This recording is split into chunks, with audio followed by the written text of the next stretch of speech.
Zweitrechnerabgleich über die Cloud. Nachdem die Kernbezirksdaten und die Programmdaten aus Camin importiert wurden, kann die Zweitrechner-Cloud aktiviert und eingerichtet werden. Um die Cloud in Camin Futura freizuschalten, gehen Sie unter Dienste, Eigene Daten, Zusatzmodule, Zugangsdaten für HS Office Online und Cloud. Hier müssen die Zugangsdaten eingegeben und überprüft werden. Dazu klicken Sie auf Zugangsdaten prüfen. Wenn die Zugangsdaten erfolgreich überprüft wurden, wird Ihnen dies bestätigt. Als nächster Schritt müssen die Zugänge für die jeweiligen Nutzer freigeschaltet werden.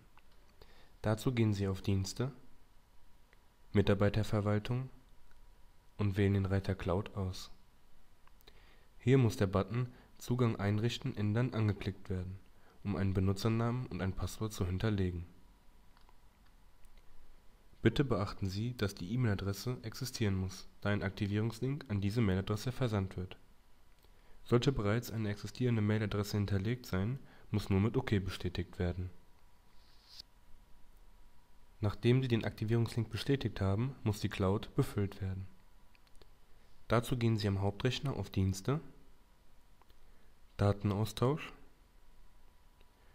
Cloud und anschließend oben links auf Datei, um die Cloud nur zu befüllen. Es muss eine Meldung bestätigt werden, in der darauf hingewiesen wird, dass Änderungen verloren gehen. Nachdem die Cloud erfolgreich befüllt wurde, wird Ihnen dies im nächsten Fenster bestätigt. Als nächsten Schritt müssen die Daten am Zweitrechner heruntergeladen werden. Dazu gehen Sie auf Dienste, als Zweitrechner nutzen, Erstbefüllung aus Cloud. Es folgen 2 Abfragen, die bestätigt werden müssen. Nachdem die Daten heruntergeladen wurden, ist der Zweitrechner einsatzbereit.